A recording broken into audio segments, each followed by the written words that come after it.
So yeah, this is our studio. We do paint pottery here. We do hand building and wheel throwing. We have great pizzas. We hang out and we have a lot of fun. We build community. So welcome in. Can't wait to try that pizza. It looks ridiculous. Yeah. And we're going to take you deep into Fremont and Wallingford, what it's like to live here. And we have an incredible guest who's going to help us go deep inside of what it's like. So Randy Both, welcome. What made Fremont the place to start the business? I mean, it is the center of the universe. Fremont is a really creative place in general, and so it's known for the arts community, and so that's one of the reasons why we thought it would be a great first location. So much, I guess, quirkiness to it, right? A lot of small local businesses. We have a Fremont troll sitting under a bridge. That's right. It's got a certain vibe to it that no other area, I feel, has. A very kind of small town type of feel. It's a walking community. It's interesting because I've lived in and out of Wallingford since I was 19. And so the thing that I've loved about it is people actually walk in this community. They walk their dogs, they just go for walks, period. And it's really about connection. So there's very few communities across Seattle that have that experience. What are some of your favorite restaurants, just for you personally? It's surprising to me that places like this exist in Seattle. For sure, one of them is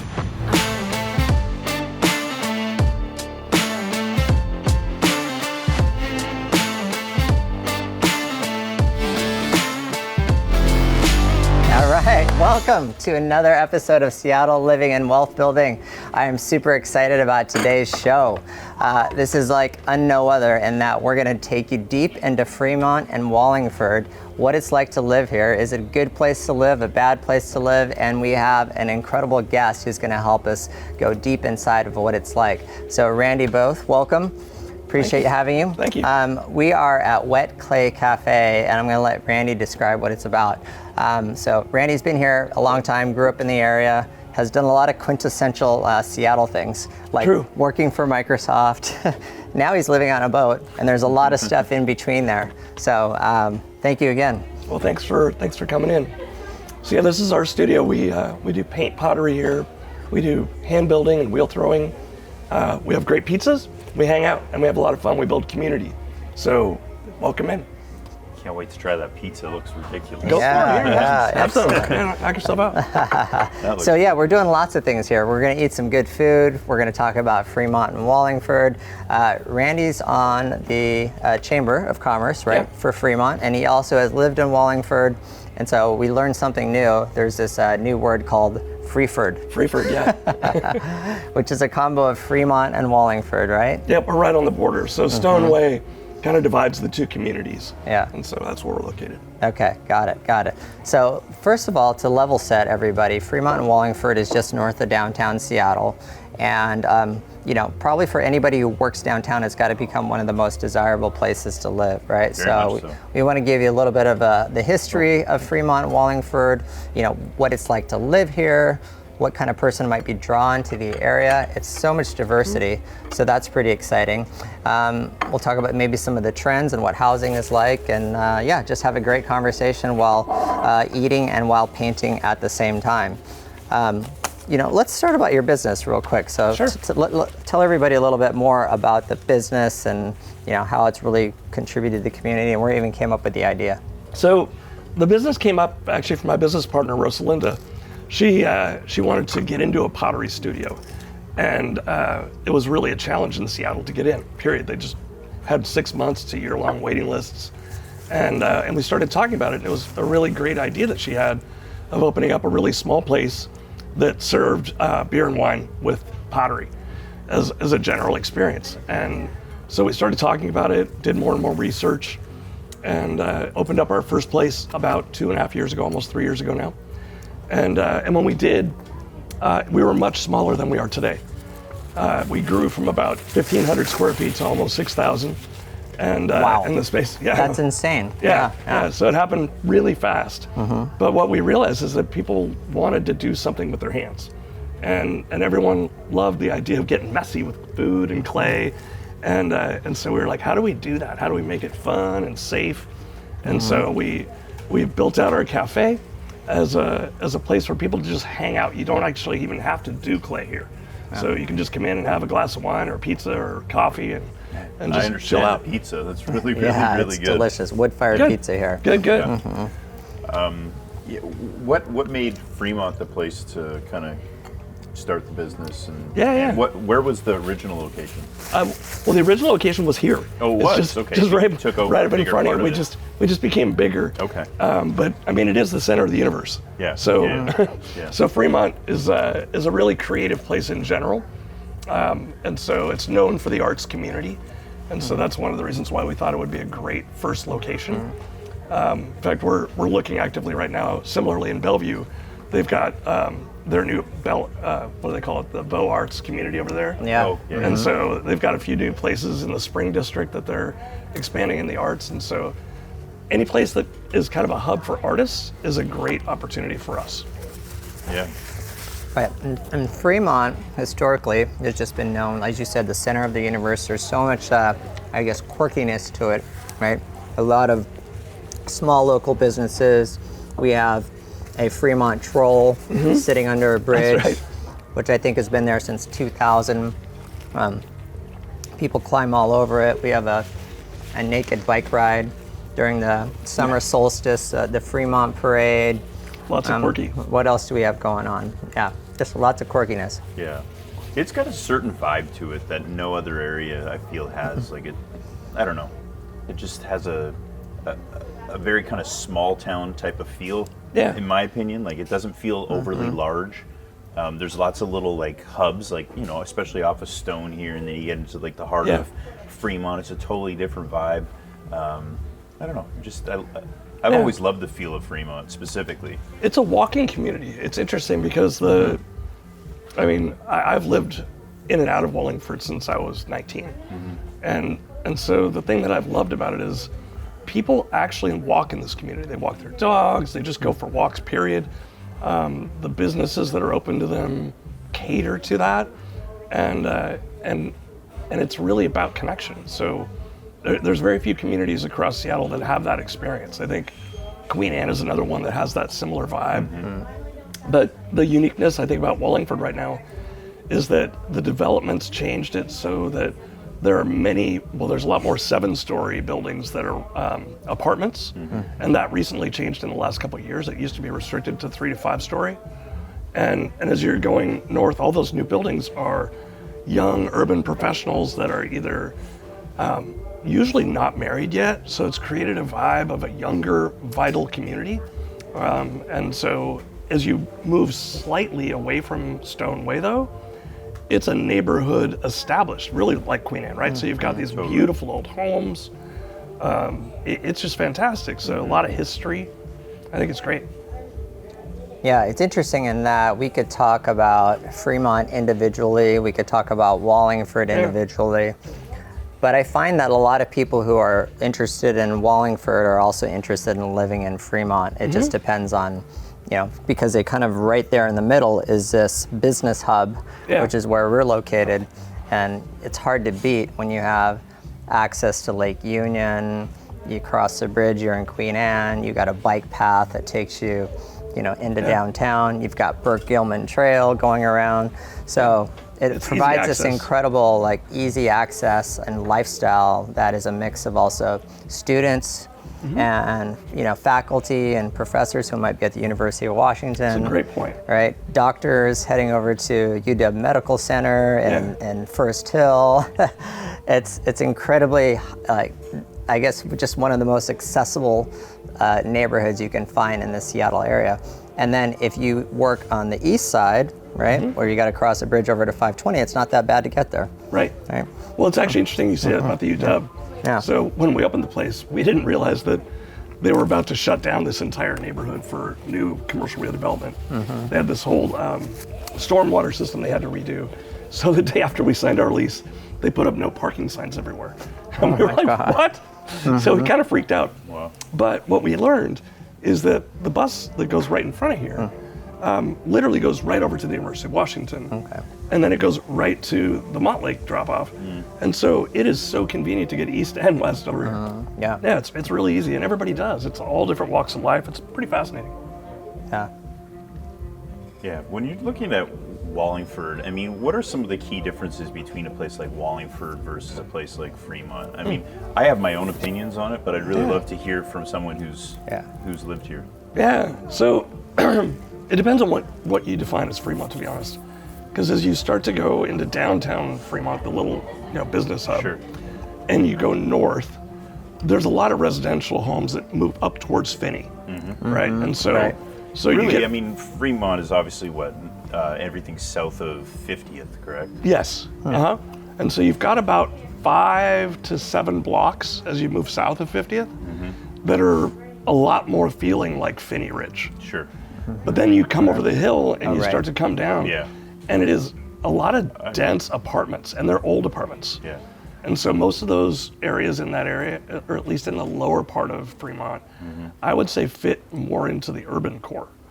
And then the moment you come towards Wallingford and you hit actually here, which is Woodland Avenue or Stone Way, and you go east of here, it's very much, old bungalows. Yeah. And so when I think Fremont, I actually think business district. I Yeah. don't think Yeah. residential. Yeah, it's actually very true. I mean, for me, I think very similarly in the sense that the majority of the residential that I think about Yeah. tends to be, condos, apartments, townhouses are very Yeah, a popular. lot of new townhouses going in there. Fremont. Yeah. People that want to have a little bit more of a single-family lifestyle, but still want to be in that urban environment. Whereas you get into Wallingford, it is much, much, much more residential. Yeah. I don't find you see as many condos and apartments in the broad area, and way more single-family houses. Yeah, the parking's a lot different too. Sure. Yeah. Yeah. Just getting in and out of Fremont versus getting in and out of Wallingford. I really think that's one of the reasons I think Wallingford's one of the most underrated parts of the city. Yeah. Is you can get everywhere in every different direction depending upon traffic. So you can go to 99, which is 2 blocks away basically, and then you can go I-5 the other way or head north through all this suburban channels of Stoneway or Yeah. Wallingford Avenue. Yeah, that's a good point. So we have lots of clients who relocate to the area, maybe they're first-time home buyers or working in tech, and if they're able to, they're very drawn to Wallingford. Like a lot of couples or young families. The school districts are really good. Yeah. It's known for its parks. Like I said, it feels more residential, yet they want access to all the fun, Right. all the businesses. The walkability, so you get that on 45th Street as well, but then you get it here in the Fremont area. Right? Yeah. And then in Fremont, when you go up the hill, that's where you tend to get these like townhomes that have these incredible downtown views. Right. Right. Rooftops are overlooking. You can see the Space Needle, downtown Seattle, Mount Yeah. Rainier. There's some incredible southerly views. And you're right, because it's a hill, every next building down has a cascading rooftop. And so you've got a lot of opportunities to get, peekaboo views or even incredible, unobstructed views. So Yeah, overlooking. So from a real estate standpoint, I guess there's an option truly for everybody, right? We have condos, 1-bedroom condos that maybe are on average are starting in like the $350,000 to $400,000 range. Yeah. Right, you get into the 2 bedrooms and you're, definitely above 500, 600, 700, depending on the views. Or more, yeah. Or more, $1 million. I'd say townhomes, you can range from like 800s for kind of a 2-bedroom, again up to like 1.4, 1.5. right. All right. But then in Wallingford, when you get into the single-family homes, that's where I think people are recognizing it's one of the most like high-demand places, because I've seen some of my clients who are interested in certain homes, and it's like 1,500 square feet. It's 2 bedrooms. One of the bedrooms is small, but it's got some land, and it's not perfect. Yet it might be going for $900 a square foot, Right. and it's $1.3 million. We're like, whoa, right? Yeah. So I think that's just one of those, because of its like proximity, location, and the fact that these houses still have land, which is at a premium in Seattle. Right? That's what's driving the value. Yeah, especially if you can carve out the land. Most of the lots that I've seen, they're like 3,000 square foot lots. So those inner city lots are just packed in, and you might have like a driveway access, but not much. And there's some though that are still sitting on what's considered historically double lots, Yeah. where they'll have like a completely Like a open lot that's a yard. yeah. That's why like, oh. places like Wallingford are so popular for townhouse development, is because Yeah. some of the lots are very large, and Yeah. and they can still support multiple units built on the same piece of property. Yes, for sure. Yeah. There's a lot of those. One of the things that actually one of the neighborhoods that I really, really like, and I know a lot of people really love it, and it's essentially, in my opinion, like an extension of Wallingford, is Tangletown. Yeah. Because it's obviously nice and close in proximity to Green Lake, but at the same time, it's directly adjacent to downtown Wallingford, which, there's a QFC there, and there's a bunch of different restaurants, and very, very kind of unthought of community in many respects. And it's kind of hidden. It's tough for people to find. Totally. I love Tangletown, though. I think that's actually a really cool area. Yeah, Tangletown is, I think, technically Green Lake. Yeah. Technically, yeah, but technically Green Lake, but it's close. It's its own little thing because it's not like right there by the lake, at the lake. But yeah, there's not a lot of turnover in Tangletown, I can tell you that. Yeah, it's a little bit like Portage Bay. Mm-hmm. It's kind of these little tucked-in communities that have their own vibe. Yeah, totally. And their own thing, but they're so close. I remember thinking about like biking through this area. Yeah. And as a college kid, I thought that it was just so far away from like. I'm like, I can walk from here to the UW in 20 minutes. It's crazy. That's pretty funny. It's so tiny. Yeah. Tangletown. What would you say? So the other thing, right, people love about it is the walkability to what? Walkability to everything, right? What are some of your favorite? Let's talk food first. Oh yeah. What are some of your favorite restaurants, just for you personally? Oh, for sure one of them is Cantonetta.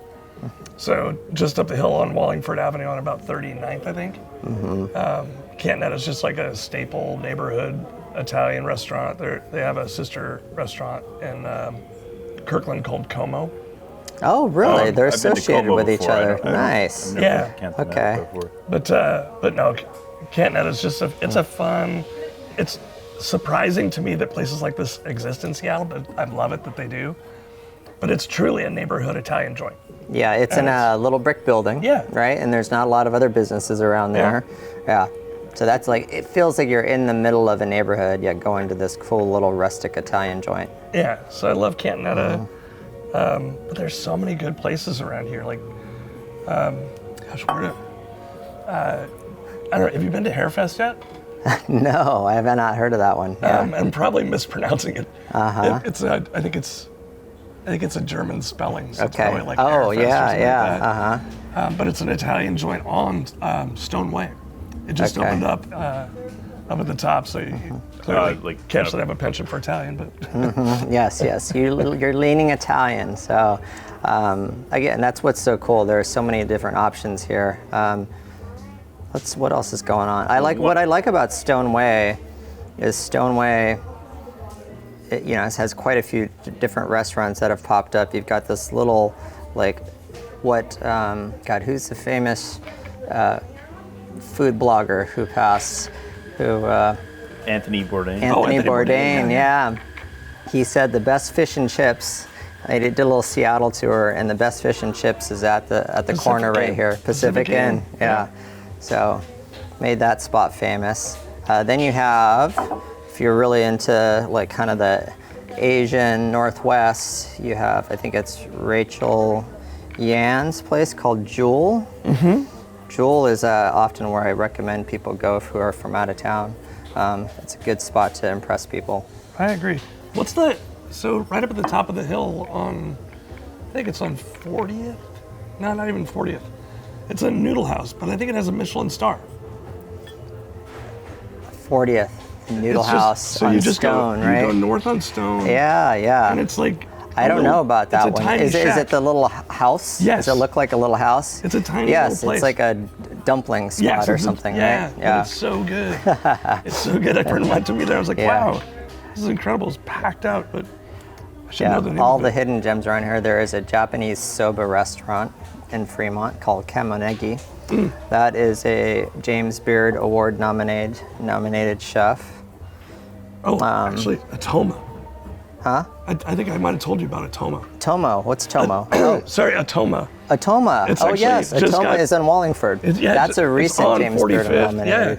You can see Randy and I getting super excited here. I know, right? As we're going, it's like restaurant Foodies. battle. No. Yeah, not a battle. There's just so many good options. I No, think but that's Atoma a good just got fortune. like top yeah. 25 in the nation for New York Times. Yeah. One Yeah. of my favorite under the radar places around is 45th Stop and Shop and Poke Bar. Oh, there you go, That is Justin. legit, like I don't know, I might say it's my favorite place to eat. Period. Okay. So you But got to if describe you- that for do you know people what because it they is? don't I know don't. what it is. You have to tell me. 45th Stop and It Shop? is effectively a hole-in-the-wall corner store. Okay, I love it. And they have a poke bar in there, and the poke is to die for. Okay, I'm in. And if you like poke, you got to check it out because they actually were so popular that they opened up a location in South Lake Union as well. Oh, I do Yeah. love that. It has been here probably, I would say, like 15 years, maybe a little less than that. I'm And it's embarrassed. prior to the, I guess, the Seattle poke craze, where we have all, Right. poke bars everywhere, like FOB poke and all that kind of stuff. So it's essentially a grocery store, and they added in little it's corner close to the store, Dick's, close to the Dick's Burger. It's just down the street. Yeah. Okay. So I have a good Alright. story about this personal story. I'm like, okay, I need to eat something, and I'm like, what am I gonna do? And I'm like, on 45th, of course, I think of a Dick's Burger. Right. And Dick's Burgers is fantastic. It's been here since like 1960, 50, something Yeah. like that. You can't, no substitutions, no modifications, total like diet, what is Take it? your burger for what Yeah, it is. exactly. I wouldn't call it a dive. It's just so good. It's It is just a It's great a burger Seattle joint. staple for sure. But I chose to go to FOB Poke, and I felt like 45th? I made like the healthiest choice. Excuse me, Poke. What is it called? 45th Stop and Shop Poke. Yeah, Correct. and I felt like I made the healthy decision that day. So Smart move. it's like Well, you made the tasty decision. the pat too. on the back. Yeah, it was good. Yeah, but just I remember you introduced me to that place, Maynard. But it's just the type of thing that you find in a place like Wallingford specifically, because there's so many different restaurants and small little spots that can just completely fly under the radar. They don't have great signage or anything like that, but they're pretty special places in their own right. So It's really true. It's one of the things I think that you make a really good point. You can't open up a place in Wallingford and have it be like blazingly commercial. Oh, totally. It just would would fail. never fit in. Like it for would sure. be like spit out Yeah. from the community. Yeah, without a doubt. That's a very good point. I mean, that's kind of one of the few places that I can think of in Seattle where that's truly the case. Yeah. I mean, you don't see any chain restaurants around here. Like none of those places. I don't think they would No. survive. Zero. Yeah. Yeah, even Zero. somewhere like Fremont Brewing. I mean, obviously Fremont Brewing has created such a great brand, Yeah. and they have such a huge presence here in Fremont. But at the same time, it is strictly Fremont. Very very local. Just not necessarily. They're the nicest people too. I mean, to be honest, Sure. we only serve Fremont beer. And on by the tap. way, everybody, it is like kitty corner from here. It's like 50 yeah, feet. if you've heard of Fremont, many of you have heard of Fremont Brewing. But they're good people. That's the other thing about Yeah. like Wallingford Fremont businesses. They all communicate with each other. I was so surprised at how welcoming they were. Just they come by and just say hi to say how's things going. What can we do to help? Do you want to partner and do something? I'm Oh, like, that's cool. that's amazing. I don't feel like that happens in a lot of places. Speaking of cool, That is cool. I like I'm liking it. I like that. Good job. We need to get the camera off of mine. I am like the least artistic, but I'm having a good time. I think that's the point, isn't it, Randy? Totally. That's all it's about. Isn't it? One cool thing about Fremont Brewing, and this is actually a Seattle trend that is happening, is that Fremont Brewing. This has been happening for a little bit, right? So they serve beer. They don't have kitchens, so they partner with local food trucks, and people die for some of these food trucks, right? It's allowed these restaurateurs to have lower operating costs, Yeah. yet have a good audience. So the partnership between food trucks is really cool, and one that just recently partnered with them is called Smash Burger Company. Oh, I love that. And you would know, right? You might have had lunch there once or twice. For sure. No, that's really true. Like we considered actually before we opened up the cafe side of the business, we thought about just parking a food truck in the parking lot Yeah. and just doing it. And then we were just like, you know what? Let's just give it a shot. You got the space for it too Yeah. already, right? And so it's like, but if you're like a small restaurateur and that's all you're going to do, right? You're going all in if you're acquiring space. True. Like building out a kitchen maybe. It's a lot. Yeah. Totally. So there's another. There's another pop-up, and I think it's in Holy Mountain Brewing, which is in Finney Ridge, and it is done by the 2 former chefs at Spinace. Oh, I love And for those of you who don't know, Spinace. Spinace is one of the most revered Italian restaurants in Seattle. So these 2 chefs are doing pop-ups there, where they're doing pasta, of course, right? Really? And they just opened last week, and their pasta was sold out in 2 hours. Wow. So 4 to 6. So again, another way for them, right, to, I guess, partner with a space, sell food, and keep their operating costs down, especially in, what's happening in Seattle, right, with higher minimum wages, just operating costs, inflation. So one of the cool trends, there's also another place called Midnight Ramen, which associates with another beer place. So the breweries, which have been very quintessential Seattle, are now teaming up with some of the best restaurateurs in the area. Have you been to the new Gasworks Brewery?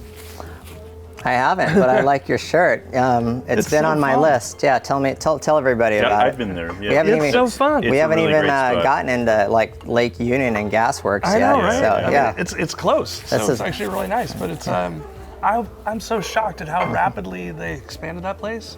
Yeah. It's waterfront. They've It's hard got to now a find dock. parking there.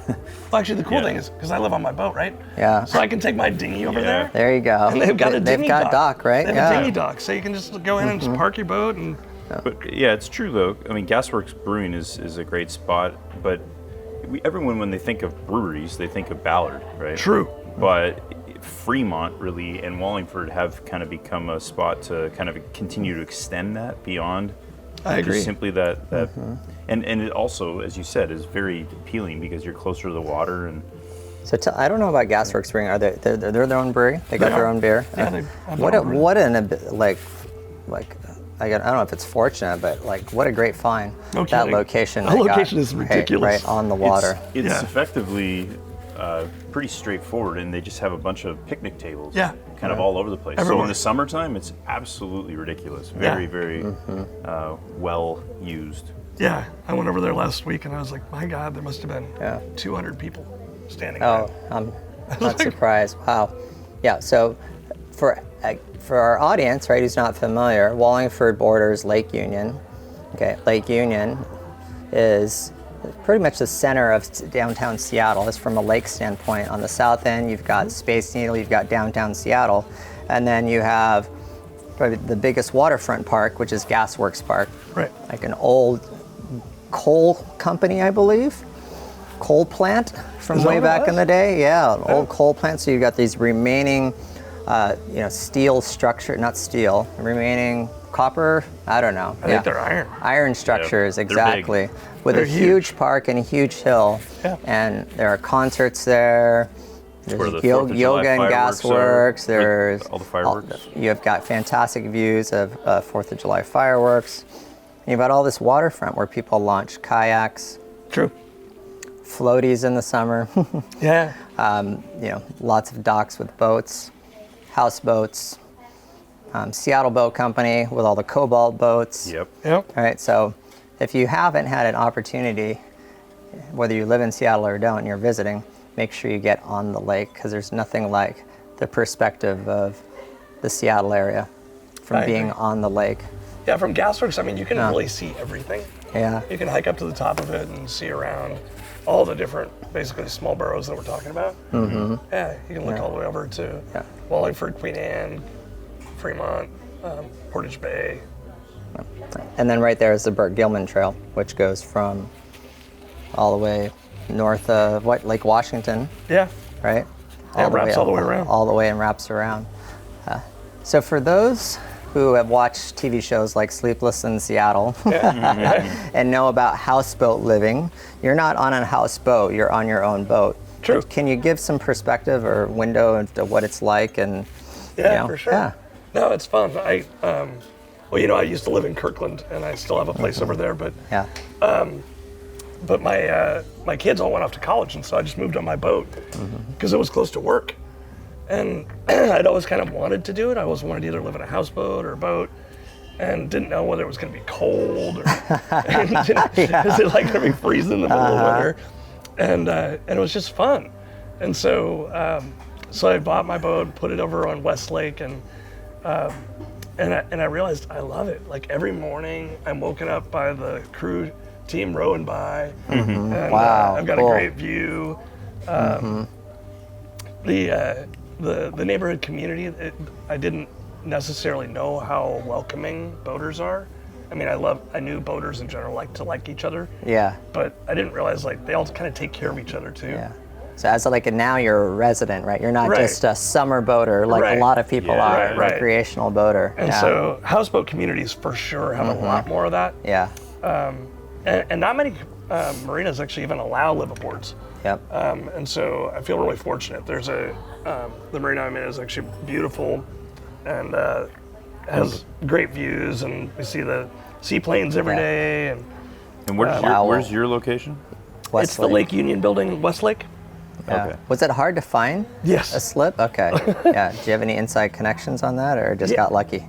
A little bit of both, to be honest. I was lucky. I had two friends that actually had lived aboard, and they kind of left their career at Microsoft, and I knew them for a long time. Okay.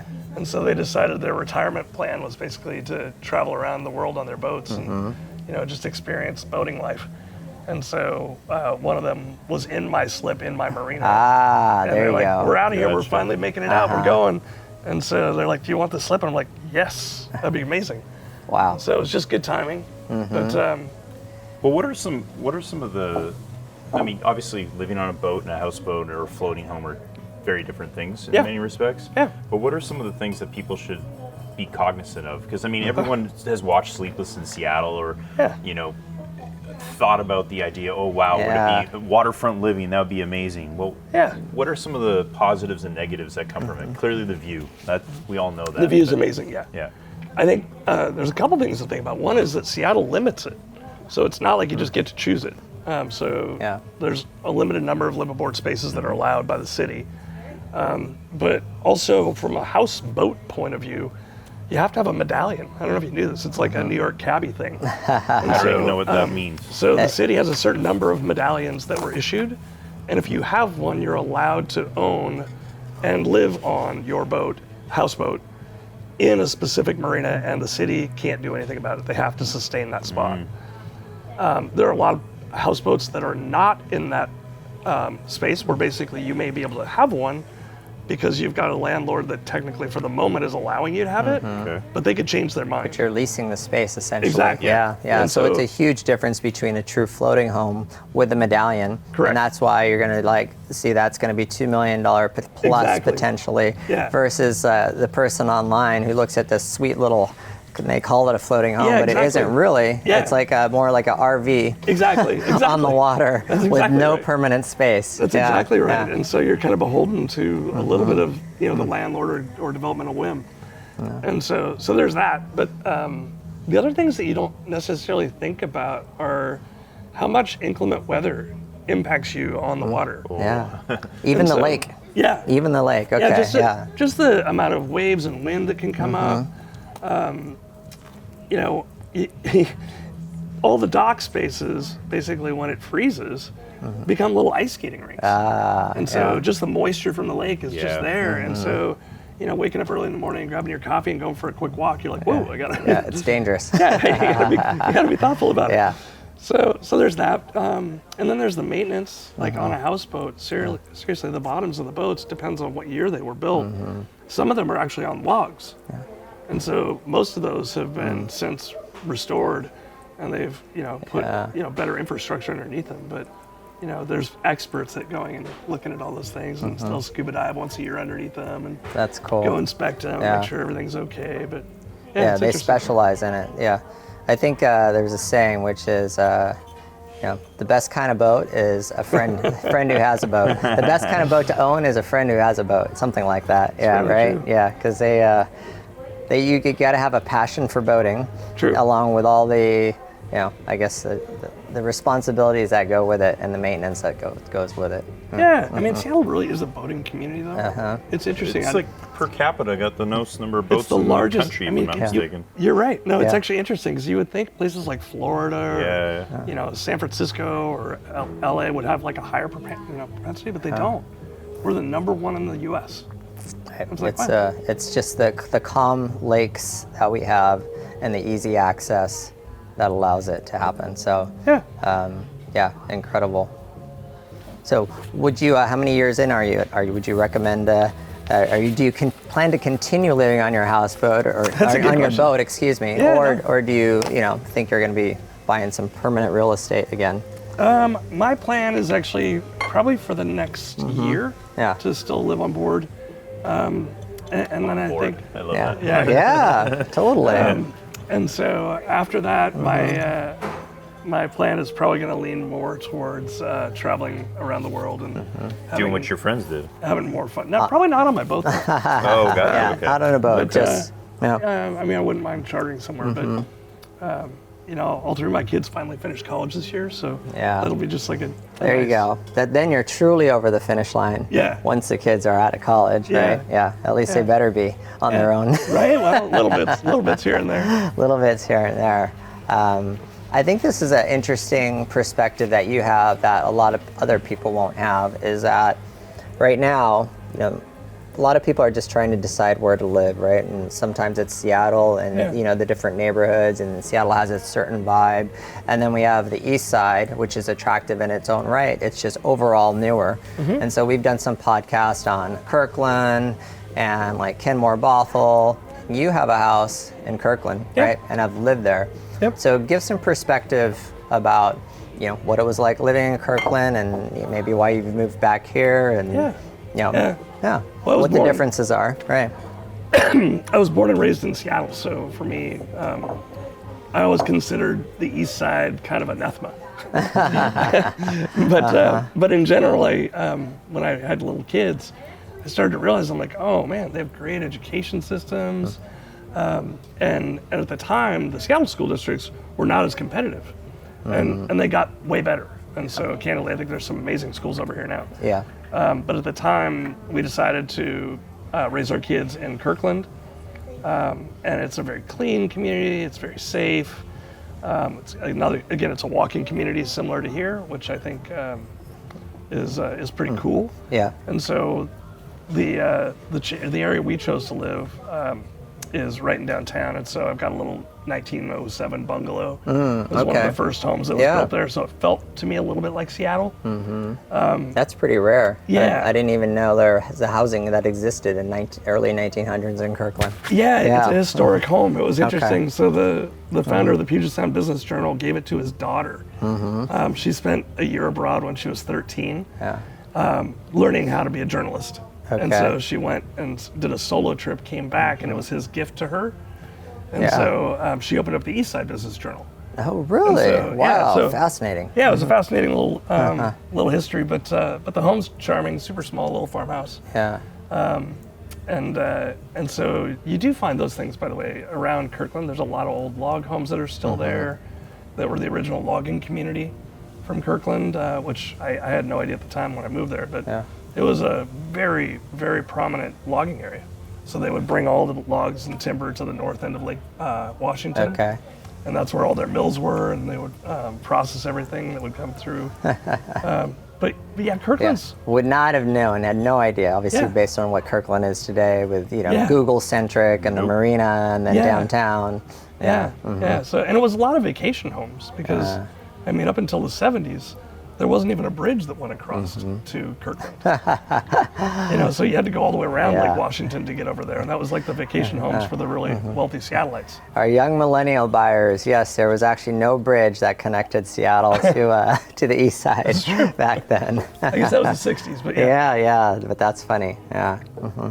Okay, but then you came back here, right? I did. And I again, decided- just a different vibe, different feeling. Yeah, I mean, for me, Seattle always felt a little bit more eclectic. It's a good word for it. Yeah, Eclectic. and so I love the diversity of Seattle, both socioeconomic and otherwise. But I felt like Kirkland was a little bit too homogenous for me. Yeah. And so the schools were great, the people were great. I've got great friends from over there, but it just felt more like coming home over here. Yeah. It's where you connect. Yeah. Yeah, it's funny though. People, I feel like it's very, very obvious. People are either Seattleites or they're East Siders. Yeah. Yeah, it's kind of true. You know, like there's not really a happy medium in between, in my opinion. Yeah. I see this. I see the positive as both, right? I live in North Capitol Hill, so I definitely have this more kind of, I guess, diverse, eclectic lifestyle with lots of, lots of history, right? When you're in Seattle, right? There's a lot more like differences and like housing and all intermixed together, right? You get that feeling, and you got different tiny small businesses, and then you go over to Kirkland, and it's like, it's like a breath of fresh air with respect to somehow how clean it is and pristine it is, but then it can be, in theory, right, sterile as at the same time, right? So just depends on what floats your boat, kind of. It's really true. Right. And I mean, I look at my kids, right? They're all graduating college, and they're coming back, and they're like, I'd rather live in Seattle. And I'm like, really? Really? Yeah. And like, even though they grew up on that side. Yeah. And so they're seeking out this kind of, very different, perspective. And it's actually, in fairness, for a young college kid, it's impossible. They can't afford to live in Kirkland. Right, especially that part of Kirkland, right? Yeah. I think that's the one thing too, right? If you're just out of college and you're looking for like community, when you get it more, when you look around the kind of Fremont, Wallingford, Capitol Hill, Ballard, you just walk outside and you see a lot of people who are probably your age, right? You go out in the evening, you're on your bikes and like walking around, running around. You tend to have more people in your age group. Yeah. True. Yeah, you're not going to go to Kirkland and find a bunch of At least 20-year-olds. Not downtown Kirkland as much, Unless you go to the Lime. Yeah. Which is where my kids are telling me that they go. What's that? Yeah.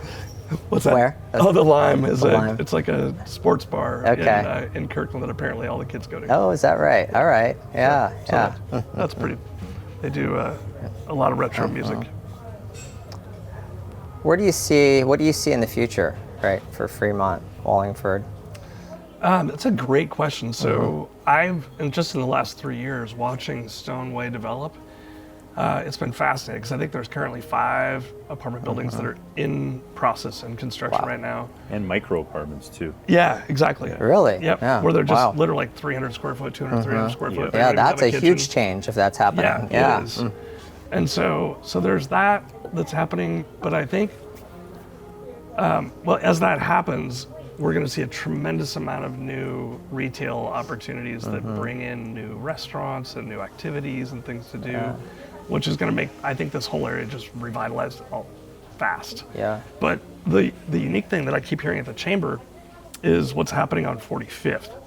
So there's a lot of really old In ownership. Fremont specifically, or No, in 45th. Wallingford? On Wallingford. 45th, But like- going all the way to the UW and all the way so over all to the way through Fremont. Wallingford. Okay. So that street in general Yeah. has had kind of a fatwa on development. So all the commercial development there's been restricted to 3 stories. Okay. And it's because the ownership of these buildings is very old and they don't want to see any change. But those people are gradually dying off, and so are their votes in the community councils. That is to actually- interesting. Wow. Yeah, so we're going to see, I think, in the next 5 years, that whole area turn much more like what we're seeing. It's not Ravenna. What's the neighborhood called? It's basically Roosevelt. Is it Roosevelt? Yeah. It's basically all those new 7-story apartment buildings that are around there. Right there, right Off by the the light rail 65th. station. Yeah, 65th, and Roosevelt. Yeah. So I think that whole thing is going to happen and just fill in Right. 45th. Yeah, I mean, I think that's just one sign of the future of Seattle, right? Which is continued population growth, continued demand to live here, right? We got such a beautiful community with respect to like nature, obviously big tech companies, highly educated, one of the most highly educated areas in the U.S., right? So that brings companies who are looking for talent. And there's so much like diversity with choices of what you can do, whether it's food or activities, and you know, mountain climbing or hiking. You got the bouldering project right here, which is huge, right? That's for people who are into rock climbing. Very popular. You got the boating community, you got dance biking. Community here too, in Fremont. There is actually a big dance community in Fremont. Yeah. Yeah, and what did I just see? They were just, this place right around the corner. There's another brewery that just went in right there too. But it's what are like those sky like parachute things that are like oh blow up really? the air, like, yeah, like iFly. Yeah, iFly kind of things. iFly, but kind it's of not a skydiving commercial. thing. It's like a smaller version of something That's like cool. Interesting. that. They're not open yet, but that's coming. Yeah. So yeah, I'm really interested to see if the Freeford name takes off, because it truly is a good name, right? I always talk about, okay, which part do you want to live in? And like, okay, that's kind of technically Wallingford, right? Because you're right there on the other side of Stone Way. True. Right? Yeah.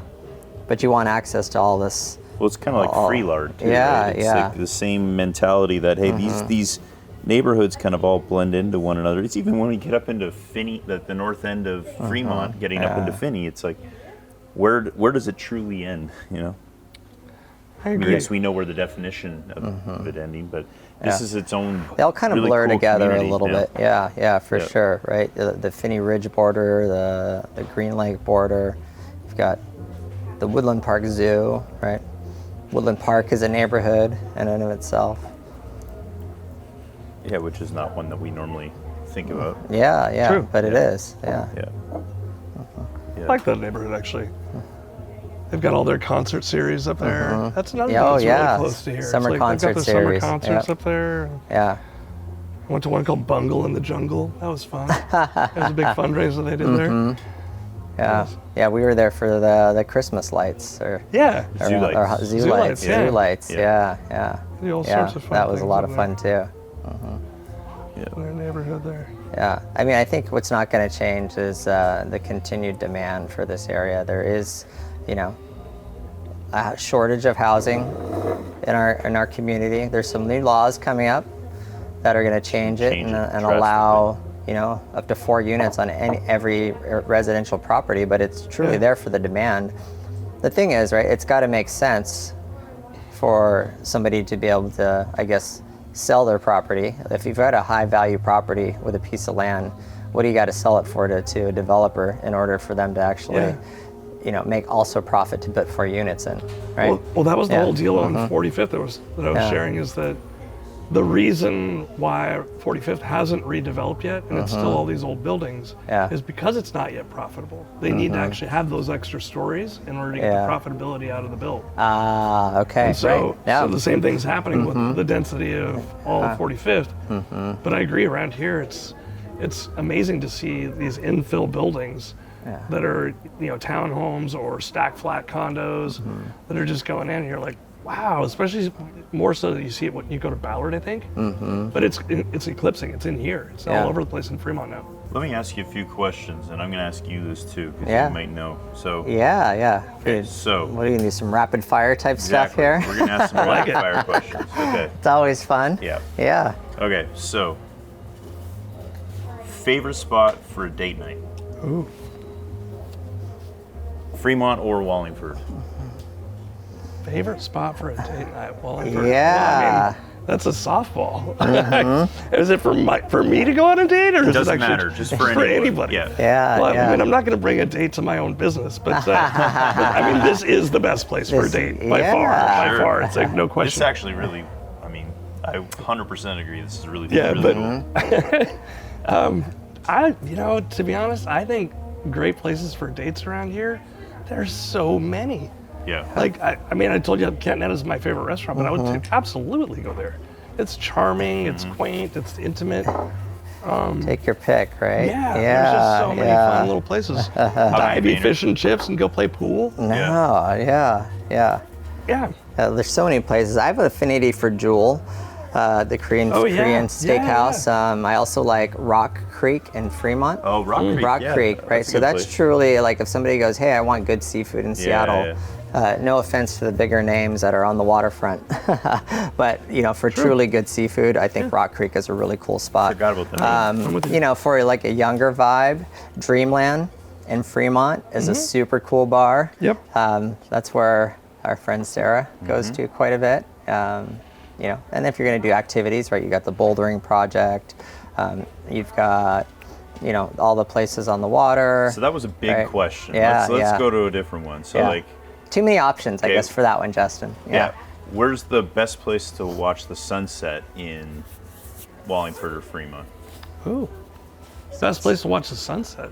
I would actually go rent a boat at the electric boat company and just actually go. Now you're talking. See, that's cool. Yeah. So I can't beat that. But what I can tell you is that if you're like, I want to do it from land, and you want to just go to the top of Gasworks Park, the hill right there, you're going to see a really cool sunset that has the Aurora Bridge in the foreground. Yeah. And nothing cooler than that. But yeah, if you could be on the water, that's the best. So what is the best water activity you can do in Fremont and Wallingford? The best water activity.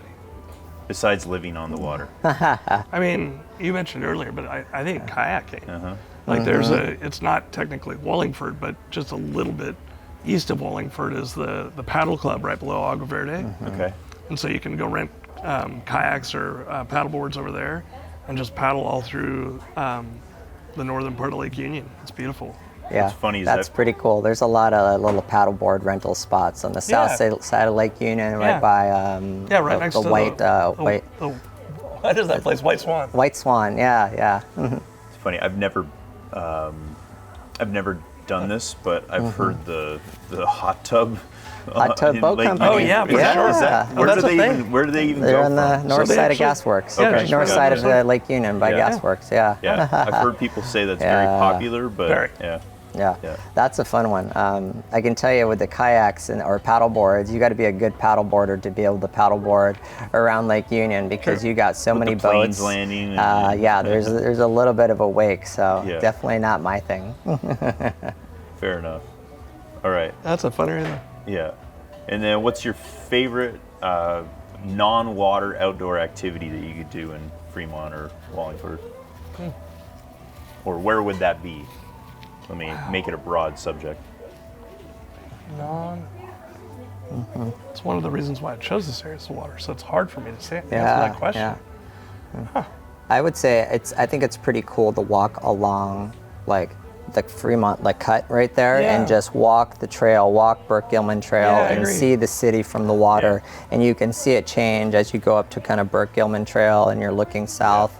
That's awesome. Yeah. I think the Fremont Market. That's way underestimated. Yeah, we didn't even mention I was going to say there's so somehow many we great missed markets. that one. Yeah, I was going to say it's like that's such a great Sunday afternoon activity. Just going and exploring like local artists and great farmers market stuff and It is it's either the longest running market or second longest running market in Seattle, next to the Ballard Farmers Market. Yeah. Didn't know It's that. interesting. So, I didn't know that either. Yeah. That's amazing. Yeah, it's a fun area there. Enjoy that. Well, that was a lot of fun, Randy. Thank you. It's still a lot of fun. It's still a lot of fun. Appreciate our audience for watching as we highlighted a really cool business, got some super insider info on Fremont Wallingford and talked about a lot of different things. Thank you for being on the show. So everybody again, stay tuned and follow us and we'll deep dive into other neighborhoods around the Seattle area.